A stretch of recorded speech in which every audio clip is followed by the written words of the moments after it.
Capitalism. Capitalism, am I right? And with that, let's try feeding. You're right. Let's try feeding the ducks. Oh, different tune today. It's kind of really hard to dance to. This is just called in StreamYard, this is called Feeding the Ducks. Which I don't think this would be what's going on as I feed them. Fun fact, my dad, when he used to my dad is a divorced dad for both me and my sister. And when he used to get my sister, he would get so excited to take her to feed the ducks. Like, she absolutely loved going down feeding the ducks. He'd go get like 2-3 loaves of Wonder Bread and go someplace. I'll keep this going as I tell the story. 2-3 loaves of Wonder Bread. He's like, we're going to feed the ducks. And he'd start feeding the ducks with my little sister. And it was like years later, he was like, dude, I probably killed so many ducks. Like, he didn't realize bread was bad for ducks, like, as it expands in their stomach. And he had this whole like existential moment of all these ducks that he killed. Wow. Welcome everybody. Welcome everyone. Great job, Doug. Way to go, Dad. Great story. Thanks. I'm full of them. Welcome to Facebook Live, Ask Me Anything with Unfound Adventures. I'm your boy, Dylan, the Fool. Matt is titling his name for something from his origin novel. And for those that didn't know, Matt's got an origin novel coming out for our next Kickstarter. And the ever-present, ever-on-camera, ever man of many words, Evan. How you doing today, Evan? Hi. I'm So good. So good. Today we're going to be doing a live beast creation. If you're coming in, say hello, tell us who you are, put your name on any comment that you give so I know who I'm talking to. Put a fake name, though.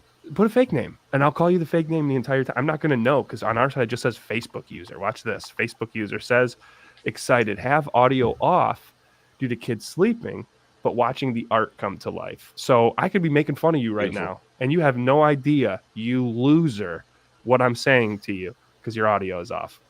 Well, we're glad to have you here. Thanks for being here. Super glad to have you here. Matt, how are you doing, man? How are things in Austin? How is wedding prep? Oh, man. It's coming along right now. You're in wedding prep mode? Yeah. And admittedly, Bella's probably crept ahead of me and how many hours she's put into it. So I gotta play some catch up. But it's going well. It's going well. And we're doing it at the house, so it's not like gotta find the venue and do all these things and put up all this money. Basically just throwing a grad party with a marriage. That's a sexy way of putting it, you know? You at your house, I was thinking so too. You just put up a shed, right? Like a full like garage shed / cafe bar.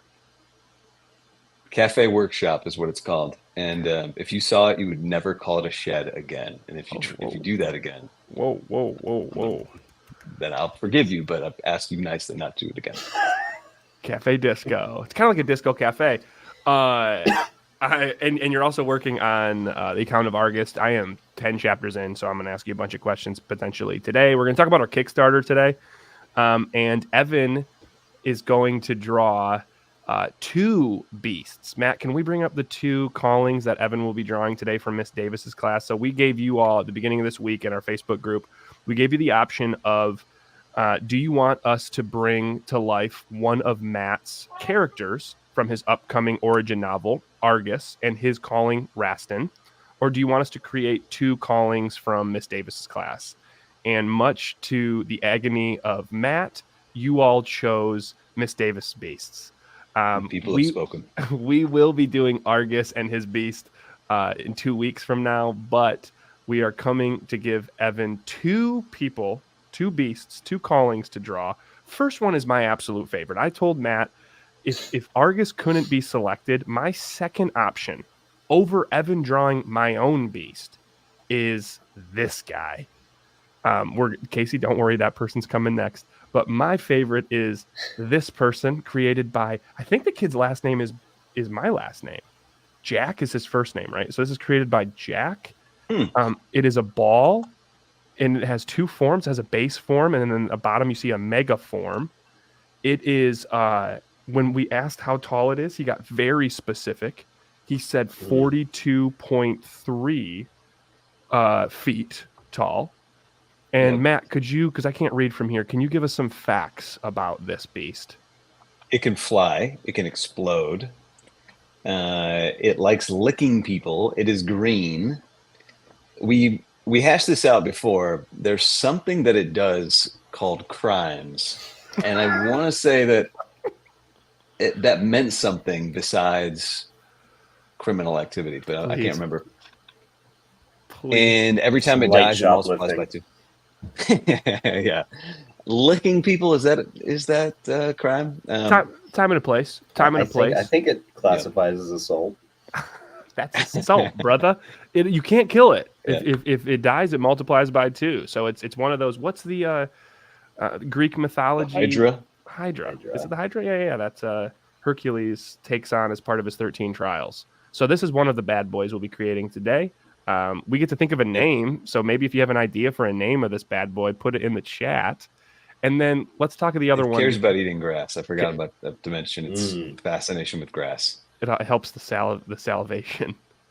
And let's go to the second person. Casey, very excited. Volcano Hands. So Zachary made this. It is a defender. It's a defender vanguard, because when I told the kids that stealth meant like a ninja, every kid was defender something plus stealth, or explorer something plus defender stealth. I would say this for this how big it is. It's probably more of a vanguard. So Matt, could you describe this beast to us? Yes. So its size is huge, as you can see. It has lava volt hands, as you can see on each side of it. It's got a small volcano on its other arms. Stabilizers, obviously something like this, if it's going to be mobile, it's going to need stabilizers. And its friends and family are really important to it. I loved how many kids, when I went to this class, when I said, what's important to it? A lot of them are like, it's friends and family. I'm like, that's awesome. That means you care about your friends and family, kid. I also love that it's stealth. Just like every stealth beast needs stabilizers. Because it's so big. Awesome. So we already have potential names for this bad boy. Volcano Hands. Casey also had the idea for the other one, if you want to go back. Big Chungus. We could be drawing today. So Big Chungus and Volcano Hands until we find another name. Evan, I have lost your... Matt, if you want to stop screen share. I'm still up. Watch this. No. Oh, there we go. What? There we go. I'm right there. Yeah. Who are we working on first? Because this could be This is Volcano Hands? This is Volcano Hands. All right, sweet. Man. So today I asked some questions of Evan as he starts to draw this. If you have any questions about the lore of our comic, the history of our comic, the present day of our comic, where it's going, the story itself, or what we're looking to create, feel free to ask in the chat. Also, feel free to ask any questions you might have about our Kickstarter, because one of the things we're going to be asking is tell people that you know about our Kickstarter, which is running in February. And the question I asked to the chat or to the group yesterday is, if you were excited to tell somebody about Unfound Adventures and you were getting ready to tell a friend or a family member, what questions would they have that you wouldn't know the answer to? Feel free to ask us today, so you're better prepped. What questions? Cool. Evan. What's it about? What's our comic about? Oh, my God. Okay. Matt, do you want to take a stab or do you want me to go? I'll go after you. Cool. Premise of our comic is, what if we lived in a world where everyone knew exactly what they were called to do in this life from birth? People of Bastunia are born with a spiritual creature, spiritual beast, called a calling, which is a physical totem to them to look at all times to say, this is my path, this is my destiny in life. I think a lot of people ask themselves, hey, what was I put here to do?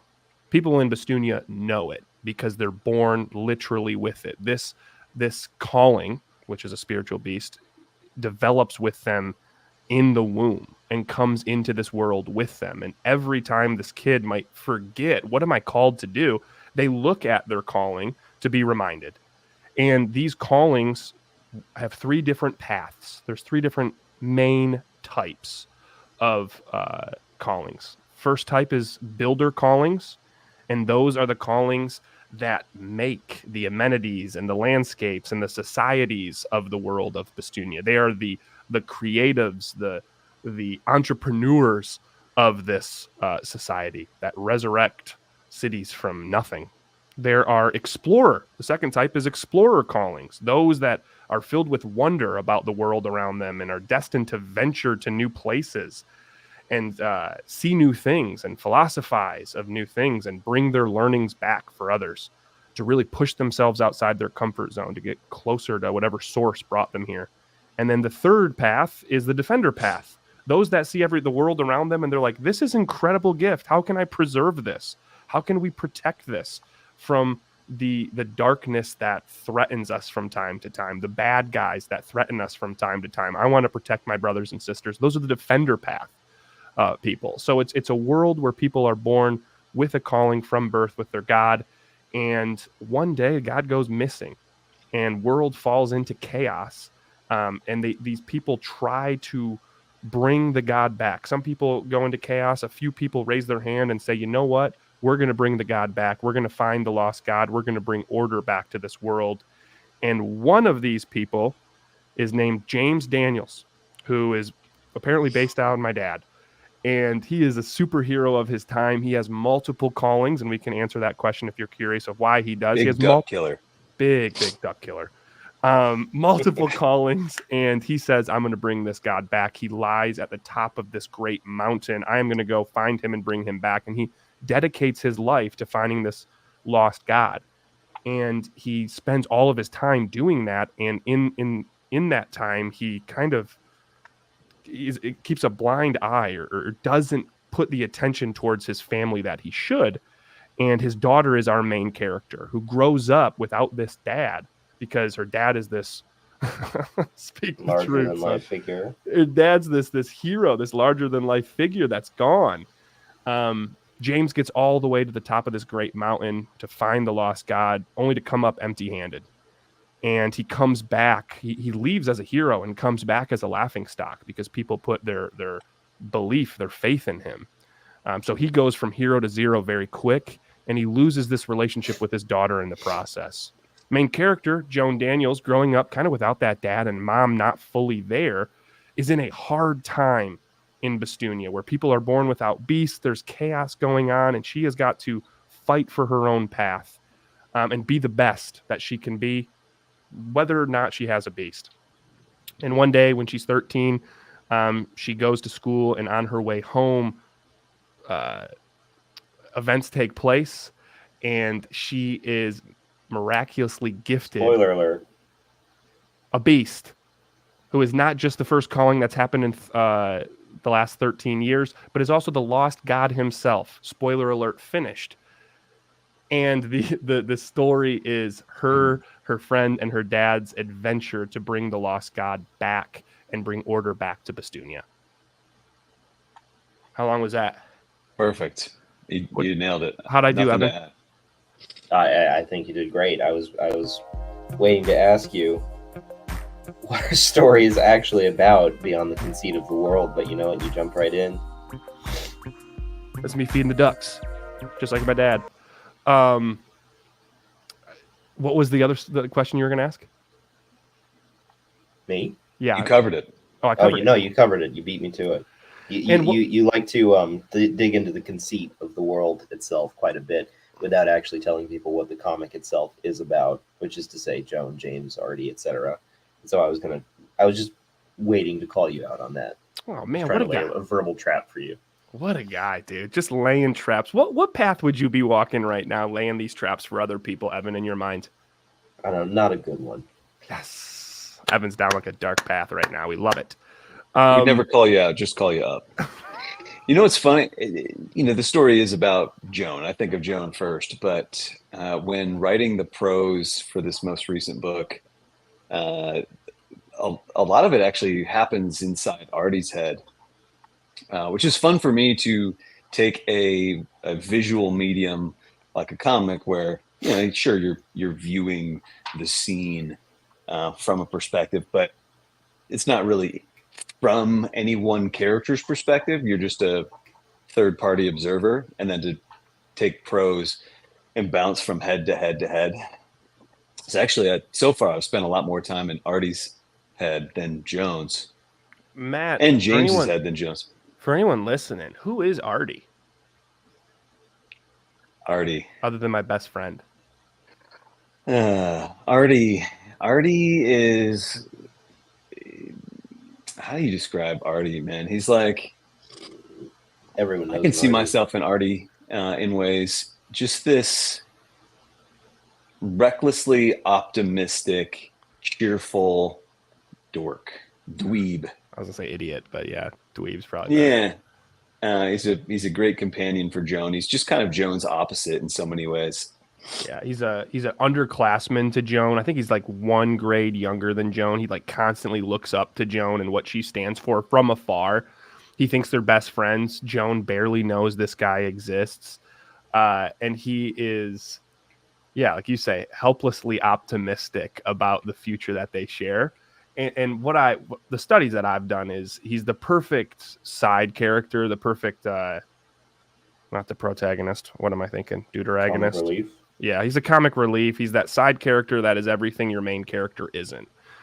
Joan is incredibly driven, incredibly stubborn, incredibly selfish at times, and trying to make a path for herself. And we learn why in the next book. Artie is, where Joan is full of drive and her blind spots are the people around her, Artie is filled with compassion, and his blind spots are like how to make something of himself. He knows he wants to be a defender. He has no beast, but yeah, like Evan said, he's incredible comic relief. Any hints you want to give about Artie in the upcoming book, Matt? Then we have a question. He's not going to have any eyes left to blacken. Yes. Artie is our punching bag as author sometimes. It's just, he's too fun to write. No, we're excited about this. And then to go a little bit further with what Evan said, the bigger vision of Bastunia is not just the story itself, but to create a collaborative, creative space, to give a creative arena for our followers and their kids to step into. I just had hockey this Tuesday, and we went out to the bar after. Believe it or not, I have some drink sometimes. And the bartender was kind of talking about his young daughter and how like she loves to draw. And I'm like, man, you should introduce her to Bastunia. And he's like, what's that? And I had the biggest grin on my face. I'm like, boy, let me tell you. In the next 20 minutes, I told him everything. But no, it's like, it's something that he could take to his daughter and explain a world to her where she could create her own calling. She could, and when a kid creates their calling, let's be honest, a lot of times they're describing something that they like. Now, I don't think one of the kids today that drew a beast that likes licking people and eating grass and doing crime. But what I do think that shows in meeting that kid is he was the jokester of the class. He liked humor. He liked kind of poking holes. He's the little jester. I think when we can create, we start to understand more about ourselves. We have that self-awareness, and then telling other people about our beast, we have that social awareness of what other people like. And then what we do is we take those drawings, and if the kid or the parent chooses and wants to, back our creation, we put that calling into our comic so that kid can see their imagination come to life. So we really we aim to spark that hope for young kids to say, this is what imagination and creativity can lead to. That's what we're doing. We're going to come and talk about our Kickstarter here in just a minute, but I want to take a little intermission, Matt, and answer some questions that people have had. By all means. Dope. I answered this last week, but I love that people, or it was either 2 or 4 weeks ago. One of the questions that Casey has is, people, like I said, people are born with callings. Where do other callings people get later in life come from, since they're not born with them? Great question, Casey. And this is a great test to see if Matt and I and Evan are on the same page with what we're creating. Matt, do you want to take a stab at this? Sure. I remember you answering this Deep or saying breath. something on this and being like, oh, okay. I think our vision, not that they differ or they contrast or they're, one's wrong, one's right, but just that you'd thought about circumstances that I hadn't. I've always kind of imagined additional callings, like riding on a beam of light, and appearing. Not sure why, but the scenarios that I've imagined, like there's a scene it probably will appear in the second book for Argus, where there's this very like Gandhi facing the army moment where they're laying down their arms and trying to appeal to this higher nature in the opposing army. And I would imagine, Argus is the Gandhi in this moment, and suddenly the second beast appears to kind of bolster the idea that he's sharing here, that love is more powerful than the sword. But I haven't conceptualized it as much as I think you have. I think your answer is actually different. I still see like it can come about in that beam of light, but trying to make it like physical where it's not just like snap, here's a beast. The way that I've talked about it in the past is Ubuntu, the god of this world, the monkey that we see at the end of the first book. Spoiler, Evan. Evan hasn't read it yet. He's based off Sun Wukong, which a lot of people love Sun Wukong. He's from Monkey Journey to the West. Evan and I have talked about that. We both have a past tied into reading that book. Sun Wukong had a bunch of these crazy powers, right? He could transform into multiple creatures. I think there were 72 different transformations he had. He had this baton or this staff that could shrink and grow as small and as large as he wants. It could be a toothpick. It could be the size of a mountain. And one of the powers he had was taking his hair, tufts of his hair, and throwing it into the wind. And each piece of hair would turn into another monkey for his monkey army. So we took a part of that, and what this god overseeing this world does is taking a piece of his hair, flicking it down so it lands perfectly at the person's feet. Sometimes they might be sleeping, sometimes they might be awake, and from that, sprouting this beam of light births their next calling. Typically, when callings start, they're more in a adolescent stage. They're more like kind of younger, and then they mature as we mature into that path. I think most people would have, like in modern day life, Earth, what we're doing right now, most people would probably have multiple callings. I think sometimes we go down certain paths. I would always ask people, once I described each path to them, I'm like, do you think you were born into the explorer path, the builder path, or the defender path? And they'd answer, that'd be the one that they're born with. And then I would say, which one do you think you're walking right now?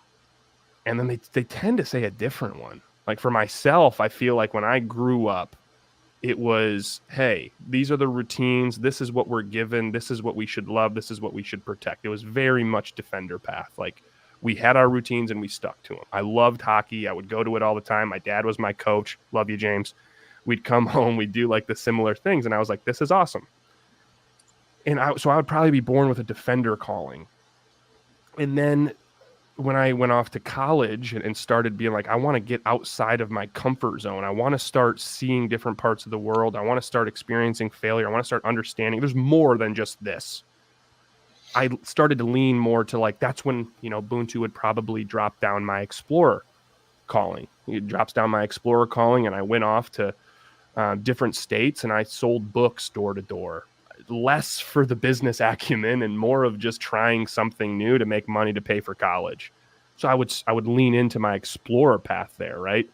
And the more I explored, the more I got outside my comfort zone, the more that calling would mature in my life.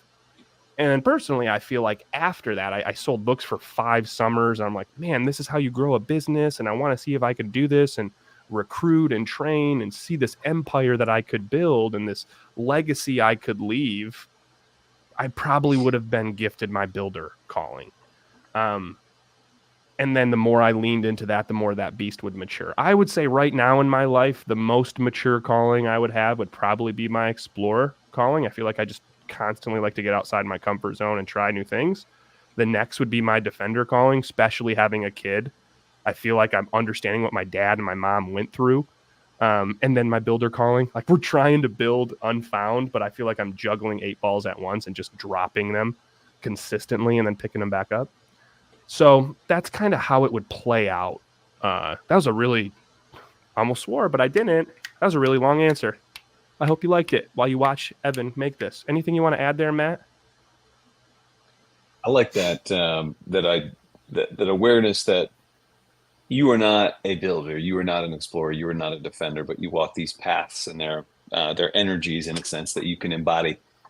Because I agree. These days, one day I'll be walking, spending time with my builder, like another explorer, another defender. We've got a lot of animals in our house, and sometimes it's like, oh, I just spent the last couple of days giving only Kai, my husky, all the attention. It's like I'm gonna give these other things attention, and that's like the feeling I think you'd have if you were a human and your callings are right there with you, and except the way that you spend time with that calling would be, my builder would go and use the power of internal creation to create vines and branches, and we'd go build a fort. I don't know, or a shed. Although I would never build a shed. Sounds kind of like you.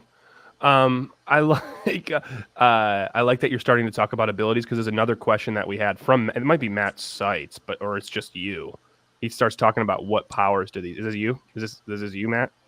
I don't know. Great question, Matt. If you're in attendance, we're going to talk about these in just a second. But when we come back to the path aspect, feel free to put in the chat, like, what path do you feel like you're walking right now, and what paths have you walked in your life? I think that the thing about this is some people might really lean into 2 paths in their life, and I don't think there's anything wrong with it. Some people might purely love one path, and they're like, my whole life, I kind of was born into this builder life and go out and make something, and I've always lived in it. And they go as far deep as they can down that path, and they spend their whole life there. I think that's incredible. But hopefully what we can teach through these comics is it doesn't matter if you walk down one path or all 3. It's understanding others for where they're at, and especially in their life. So when they give advice, when they give their thoughts, when they tell you what they care about, it's, hey, that's not me, but that's the path you're walking. And that's dope. I also think the cool part of a comic is the what if of, like, what if people only chose one? And Bastunia got to a point where people weren't getting born with or didn't get multiple callings in life. They got one, and what that could lead to in a fantasy world. It could lead to like a separation or a comparison. So that's what I think with it. Yeah. Fun to experiment. We are. So one of the questions are, what powers would this beast have? We're getting ready to talk powers. So buckle up. Feel free to get something to eat or get something to drink. We're going to start talking more about this, and it's going to be a quiz, potentially a quiz you can take, or another thing you can add to your beast worksheet for our Kickstarter. But there are 9 total types of powers. They're called masteries. And there are 4 sources of those masteries. So basically think of this power system having 4 sources, and within each of those sources has 2 to 3 masteries. Each beast is typically born with 1 ability. Some are born with 2. So people can get creative to say which 2 abilities. Let's be honest, anybody we work with is going to want to choose 2 abilities. I'm going to break down each one. Matt, do we have these written somewhere, right? Yeah, we do. Pull them up. Yeah, they're in my screen share. Okay, perfect. Well, I don't want that because I want Evan to keep doing this. Can you drop them in the chat? Sure. I'm going to go the 4 sources first. If you want, like, the write up. I'm going to put them in the Facebook live chat so other people can see them too. Cool. And then you can share them on the screen. 4, and I'll also pull up my conversation with my boy Robert, who's working on our TTRPG. Let's find this. Okay, so there's four sources of abilities. There's the talent source, the auric source, the transformation source, and the creation source. So talent, I'm just going to read this from what I'm seeing right here. Talent is a source where the callings that fall within this are gifted an innate ability to their external or internal skill set. They have what we all have, but they are able to maximize it much further than we are used to seeing or experiencing, right? So that's what a talent is, and I'll put that up on the screen. Example, internal talent would be versus external talent. You want to share that?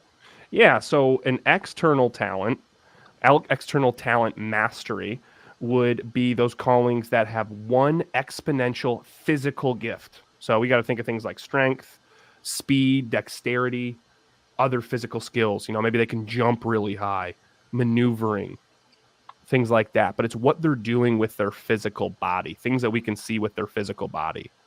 Whereas an internal talent mastery would be those callings that have one exponential mental or emotional gift. So we got to think of things like strategy, empathy, intellect, precision, but it's typically more internal. Hopefully that makes sense. Anything part not make sense of that? No, it makes sense. To you guys, I mean, or anybody else in the chat.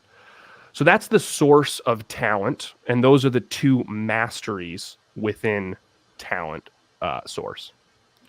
Second source is auric, for those people that know like the energy, right? Auric is a source where the callings inherit an ability to mold the energy or aura around them and manipulate, project, transfer, or channel it at will. This one's a little bit more creative sources. It's got the loosest conditions. Let's see if I'll put that in the chat. Boom.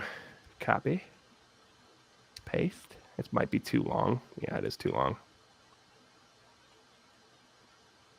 It's still talent. So within auric, we have auric projectile, auric control, and auric transmission.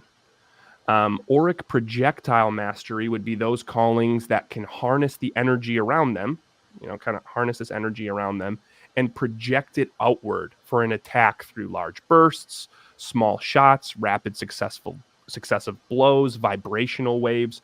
But we got to think of these callings as the ability to harness the energy around them and push it outwards to really like express outwards. So as we're hearing these, we might ask ourselves what this volcano beast has. Auric control mastery allows those callings to create, manipulate within an area of control around them. So they almost like dictate a space around them where they get to create the rules. Whether it's, calling forces together like lightning, fire, dictating laws of gravity, friction. Maybe they have telekinetic powers like we see Naku has, where it can kind of lift rocks in a specific area of control. They control that space. And then auric transmission mastery is a more channeled, focused version of auric control. Instead of taking this energy around it and controlling a space, it is more through like one-to-one. It's able to take this energy and push it, emit it to another person or beast, whether it's like a healing channel, power boost channel, hive mind, things like that. That's the auric source. Matt, anything you want to add there? I'd be curious, Evan, anything, or are you head down with this right now? Are you creating a dog? I am not creating a dog. Oh, this is the lick. I'm creating our licking monster. Yeah, the licky man. I can't get the image of just Slimer out of my head with this guy. Matt, anything with talent or aura? I feel like I'm talking a lot. I could take the next two if you want. I'd love to circle back at the end and come up with some examples of where we've seen this in comic history. Like I'll lead us off into this. Transformation. This is the next one. Transformation is divided into natural and shapeshift. So if you wanted some examples, natural is just tied to the elements. So turn into something that appears naturally on the world. Fire, air, water, stone. I think Fantastic Four is a good example of two of these, like the Thing and the Human Torch, like fire and stone. Yeah. I think what you would have though is less human shapes. It's like you just literally have your calling turn into fire. It's more like what comes. I love that you've asked the question of like, where do we get comic inspiration? Anyone here a One Piece fan? It's typically like a Logia type fruit. Gives people the power to turn into a natural element. Nice. And then shapeshift, the other one, this would be like Mystique, the X-Men. Beast Boy, Teen Titans. Yeah, and it's taking a form of another being. There's limitations to it, a contract to it, not just anybody at any time, anywhere. Although I don't know if we've really laid down the parameters on this one, but you're turning into a being. Yeah, I think this is a good one because I think parameters, like in a power system, you want to have checks and balances, or you'll end up having somebody that has the power of. Speaking of the Fantastic Four, what's Mr. Fantastic's son's name? Isn't it Reed something? He has like the power to literally manipulate all of life, and it's like such a broken power that it's like, what are we doing here? So there's a contract with he's a young boy and he doesn't fully know how to grasp it yet. So I would say something like a checks and balances for like a shape-shifting transformation would be you can't turn into a bunch of things at once. And typically these callings can only turn into like a sect of animals, right? Rodents or flying creatures. It can only turn into maybe 2 different types of people. If it turns into a calling, it can't take their power. So if anyone's kind of going through this to create their own calling, like I always say, get creative and give yourself checks and balances so you can put yourself in difficult situations and try to like figure a way around. I was thinking about this the other day after our conversation. Like, what is something that the power of transformation just couldn't do very well? Shapeshift. You had a bunch of like more humorous examples. I thought it'd be really funny if every person that you turn into has to be wearing a funny hat. It's just so random. Like, probably won't make the comic, but it's funny. Don't like, test me. Transform. Yeah, right. But like transformation, maybe they can't do eyes well, or the beast will always have your own eyes somehow. Just something very subtle. Another one I had was no toes. It could turn into somebody, but they don't have any toes. So you just always got to kind of be in like a seated position or a lay down position. Be like, yeah, no, I'm Evan. This is how you get a B-rated superpowers. I mean, they can't walk. You could add a both thematic and mechanical cost to doing so. Like if you transform too much, too often, too long, you could literally start losing yourself. Yeah. It's when we get to internal creation, we'll see it's been a contract, but I like that with transformation as well. Do you want to go into the a creation source, Matt? Yeah. So creation source is you're producing matter, and so simply divided internal and external as to where this matter matter is being drawn from. An internal source or an external. So internal, I'm trying to think of examples. Creati, if anyone is a fan of My Hero Academia, can literally like create from her body anything she wants. So I think of like a beast that it literally pulls matter from itself to create a structure if it needs to. But you're pulling from your own life source, right? So it might be a more... Groot would be another great example, yeah. Have you read... what's it? Not the Last Graduate, the Sholoman series. No, but I'm gonna look it up. It's about a magic school, and basically the system works is in order to cast a spell, you need to use something called mana, and that mana can be built up by like if you do 50 sit-ups, you build some mana. If you if you crochet for 3 hours, you build mana. So as you do these tasks, which are often mundane or otherwise terrible, you build mana. But there are also quicker ways, and that is by literally draining it from other creatures or people or living things. And so obviously there's a good evil breakdown there, but that's what I thought of when you first mentioned it. Yeah, it's almost like filling your own. You have to constantly come back to fill your own bucket in order to do this. Yeah. I have an example for external, but go ahead, Matt. If you've got an example, run with it. External creation mastery is going to be the ability to draw from matter around us, not our own bodies, but like to touch the ground and manipulate that matter and reconstruct it into new matter. With this, though, the simple contract and where it stems from, this is literally one of the first inspirations to create this is Full Metal Alchemist, right? If anyone ever watched that anime or read that manga, it talks about the law of equivalent exchange. So matter, if you're going to make new matter, it has to come from old matter, right? If you're going to create this, house structure using the ground, you're going to have to pull that much matter from the ground in order to create that house. So it's not just like the ground gives you an endless supply. It's going to deteriorate in order to grow new matter. So that'd be the creation one. So with all those, I guess the real question is if we think of external, internal talents, if we think external, internal creation, if we think auric projectile control and transmission, and if we think natural and shape-shifting transformation, can we zoom out? Yeah, can we zoom out on Volcano Man real quick, Evan, before we go back to Licky Dude? Yes. Love Licky Man. What would Volcano Hands have? So we know he's got stabilizers. We know he can create volcanoes. He doesn't turn into magma or turn into volcanoes, but he can create it.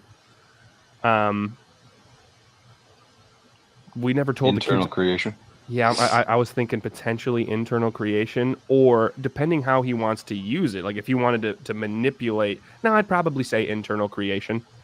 And then if we gave him a second ability, it would probably be the ability of either auric transmission, or I'm sorry, auric projectile, or probably auric projectile, right? So it can create magma from itself or volcanoes from itself, and then the ability to shoot it outward would be auric projectile. That'd probably be my guess. Would you disagree, Matt? Those would be my go-tos, yeah. 1 and 2. Really good. Casey has a good question. Yeah, really good. I'll answer it quick. No, because we want to have some parameters on it. What was the question? Are there any callings that have wholly unique powers that don't fall into this list? I think it's a really good question. Now, if you want to go behind the scenes, we created some beasts' powers before we thought of the power system, and then someone brought up a power system, and we're like, "Oh shit! Oh shoot!" So mark it down. Oh shoot! We should probably create something here. Now, I still feel most of the beasts we've created fall within this. So if anyone has read Chapter 2 and sees Kali and Kazi, James Defender beasts, they have auric projectile. They're shooting blasts from themselves. That's energy around them that's projected out into a blast that comes from their mouth. Matt and I were talking about this 2 days ago, actually. And Casey, we'll get you those recordings. I promise I haven't forgot about you. Magi would have external talent, so it is very strong. It can fly higher than any other calling right now. It just has that ability.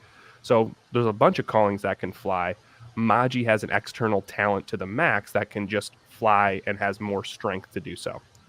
And it does have a second ability, which we will not tell you until you get to see it. And then what did we say Naku was, Matt? Because Naku can move... Control, telepathic. Or, telepathic. So auric control. Specifically, telekinesis of stones and rocks around it. So that's it only can do it within a space.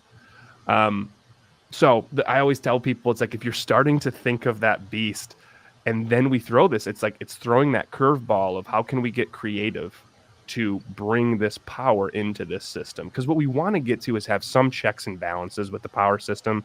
Some powers that it's almost like that rock, paper, scissors, where some powers are going to be better equipped to handle others.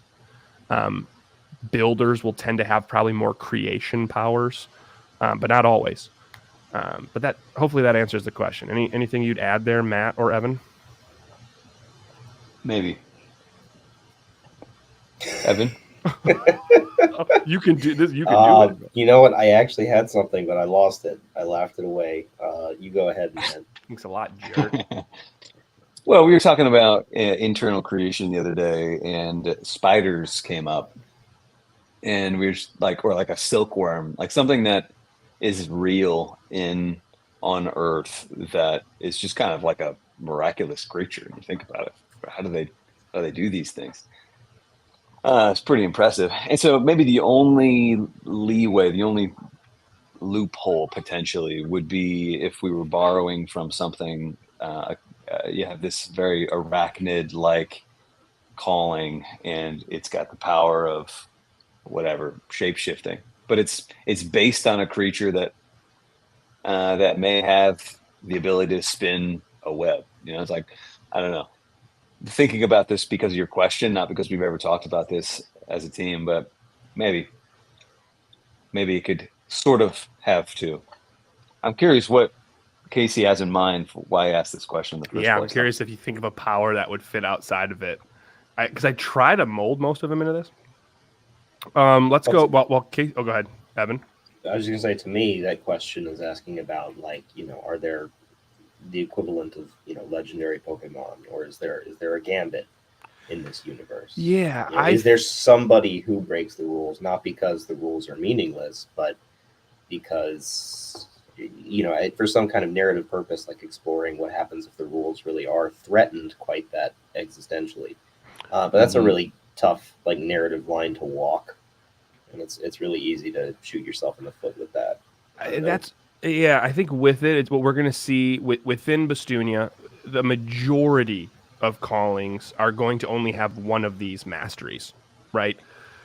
And to make you a little bit more powerful, right? Like everyone wants their beast that they create to be a little bit more powerful. Some have the ability to layer a second mastery on it, like we talked about with the Volcano Man. He can internally create volcanoes, but then potentially shoot them out or control the area around it. So it has two. So it layers masteries. I think the only legendary that comes to mind currently is Boontu, and we'll see him layer more than two. Yeah, so that's spot on with Casey. So Casey, to answer that question, we'll see Boontu for sure layer on multiple masteries. He's the god of the world. We will probably see there's 4 other beasts that Matt and I are excited to show you that belong to Eldwisers throughout the world of Bastunia that will probably be a little bit more legendary in nature as well. They're already created. But the thing that I think that's fun about it is our following will probably all pick 2. And you can get really creative with just 2. I was telling my wife about this, and she goes, man, she was just thinking out loud. She goes, so if I had a Phoenix type calling, it could have natural transformation and turn into fire, but then have the ability to shoot the fire at people. And I was like, yeah, it's pretty dope. That's exactly what those 2 would be. So I think that's what makes creating our calling fun when we give you 2. But those would be there's 5. There'll be 5 beasts that have for sure that are more legendary in a sense that have multiple masteries.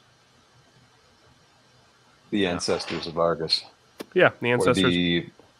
What's an ancestor in the future? Descendant. Ubuntu is technically it's really funny. He's being reborn as a calling to kind of bring himself back to godhood. Ubuntu's following we're going to see Ubuntu start to follow his own path and his own arc to get back to, that's going to be a pun later, to get back to where he used to be.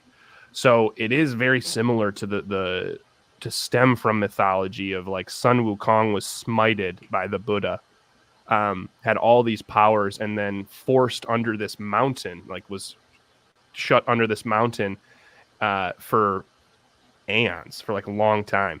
And this monk was able to bring him out of it. But when he came out of it, Buntu's like, or Sun Wukong's like, I got my powers back, I'm ready. And I believe it was Guan Yin, a bodhisattva in Buddhism, that gave a band around his head that controlled him so he couldn't use all his powers. And he has to go through all these trials and tribulations to be able to get back to that godhood status, or sage equivalent to heaven status that he was at.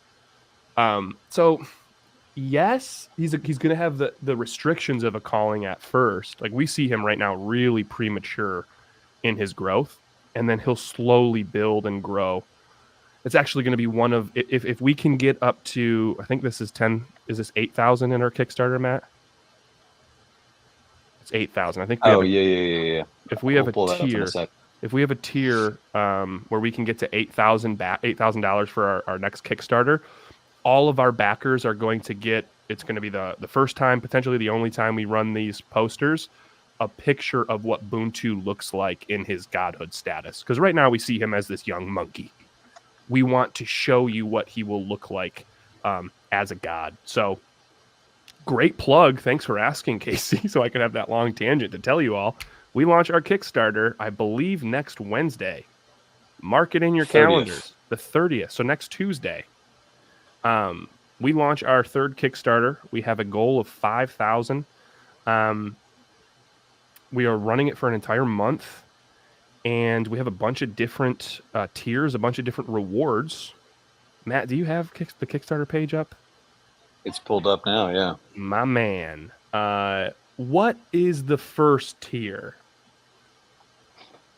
So the first will go with pledge amounts. You want to share, or do you want me to just talk through it? You cool just talking through it so people can watch the Licky Guy get made? Yeah. So a $5 pledge will get you a worksheet and walkthroughs on how to really graphically create your own calling. I changed my mind. Yeah, thanks for zooming in. There we go. Yep. So that's what this is. Beast Workshop and video walkthrough. For $15, you get book 3 and the origin novel. And you'll also get all of the rewards that are on tiers below this. So that's digital. The worksheet walkthrough. Yeah. That's digital. Yep, you'll get the digital versions. 25, you're going to get the physical copies of these things, as well as the digital. At 100, you can have your calling featured on a live drawing like this. And like this. So, like this. This could be a design that after going through the worksheet. Whether for a kid, like whether, let's say you have a kid that would really love to bring their imagination to life, whether you want to sponsor someone, or if you're a huge nerd and you're like, no, I want one made, and you want it for yourself, you can make it. Yep. Actually, for half the day today, I was messaging a client of selfpublishing.com's about she took the test. She tested Explorer Climber. She beta tested the Beast Abilities quiz and came up with the Mastery of Internal Creations. We were just kind of like starting the thought of a climber with internal creation. She loves writing. She loves music. You know, that's what we would walk you through, and then get it to a point where you filled out the worksheet, or you maybe even sketched something, or the kid that you donated to sketched something, and you get featured. Plus, you get all of the physical copies of the book and the digital copies and the novel. Moving up, at the 200 tier, you can fill in some blanks here, Dylan, for me. Book a Beast character bio with calling. So this would be a little bit further. Yeah. What we're going to end up creating, this is a longer term creation for us. You would still get a calling creation for the time being, but we want to create a book called the Book of Beasts, where you can start to see beasts from around Bestunia, and you get a little bit of their background. At this tier, it's not just we're creating a beast for you. We will draw you. This is not to throw Casey on the spot, but it's just because he's been awesome in asking questions. So it would be Casey's calling as well as a picture of Casey. to say, hey, this is where these two live. This is a little bit about them. This is what the beast does. This is what they do within Vestunia. Maybe you'll see them one day in the comic, but it is in the Book of Beasts that you'll be able to say, that's me, that's my calling. Or a kid will be able to say, that's me, that's my calling. And as well as you get the physical copies, the digital copies, all that stuff. Oh, you know what I didn't even add in here is there's a map for the origin novel, the land of Sophistria, so that'll be included in there too. Maps. This is where it starts to get really cool, and this is I think tied into our mission to the highest degree, is just helping us get in front of as many kids as possible. It's all about nurturing the imaginations and the creativity in kids, and getting them involved in this, and also seeing that this is what people can do for their careers, for their lives, art, story, other things. So sponsoring a classroom visit at $400, we will be able to provide, the numbers here. Yeah. So basically what it will be is, the exact numbers, I believe it's 30 books. 30 books, but you get two. It's 30 of book 1 and 30 of book 2. So each kid gets the first 2 books that they can read, as well as the whole class goes through the assignment of creating their own beasts as well. So when we go there, we'll give a shout out of, hey, the reason we're here and the reason all you kids get this book is because of Doug Barr, or this is because of James, we'll call him. So we'll make sure we shout you out so those kids know who it is that's really being able to give them the ability to create these callings and get these books. Yep. Moving up, they're each This class, is for this one's specifically for Evan. Sorry, go ahead. You have the ability to sponsor an entire grade. So most schools are going to have 2, 3, 4 classrooms of a certain grade, of a certain age. And so we'll just be able to elevate this so that when little Timmy's on recess and little Susie runs out there and she's like, I just had the coolest thing. Little Timmy doesn't get super jealous because we're there the next day. Who wants we get jealousy, to do it with everybody. Envy's a 7 deadly sin. Yeah, and little Timmy really struggles with that. We actually had this with Thomas Edison, one of the schools that we spoke with. We came in and the one class just absolutely loved it. And then the principal reached out and they're like, hey, we need to bring you back in because other classes are talking about this. So with a tier like this, we wouldn't have to worry about it. Again, that is for the far people that really want to support the cause. Anything helps. I believe, Evan, you know this about Kickstarter. There is just like a, hey, I just want to back in general. Here's $2. Love what you're doing. Yeah, right? You can add to your pledge beyond the tier that you're pledging for, or you can just give money without receiving any pledge rewards. But I would not recommend that. Yeah, get some rewards. Honestly, the last 2 ones that we did, there were a few people that pledged without expecting a reward, and we still gave you the reward equal to that pledge because I was like, that's weird. I think they may have made a mistake. Let's create you a calling. Your dad, my aunt, people that are new to Kickstarter. So dads and aunts, man. We will put the link for the Kickstarter in our Facebook page. Obviously, this is always uncomfortable because we're promoting ourselves and we're saying, hey, if you believe in it, back. But it's really what it is. Just so you know, this is nothing where we're creating this and it just goes into Matt and my and Evan's back pocket. It pays for creativity. It pays for the artwork that we're doing and the printing cost that it takes to do this, the marketing that we'll eventually do. Everything that we create or we generate up to the first $80,000 goes right into the comic. We are nowhere near touching $80,000. So everything goes into right now the side hobby that the 3 of us have and love. I think we're about 13. I think we're around 13. 14? Yeah, it was 10. It was just around 10 with 2 of last year's Kickstarters. We're looking to do half of those in this one. However, we got a really big generous donation with one, which gave us a boost. And then we've had about 2 to 3 outside of Kickstarter of people just going to pick it up. So we're making our way there. If you believe in the cause, if you love creativity, if someone's got a birthday coming up, feel free to back. Let us know.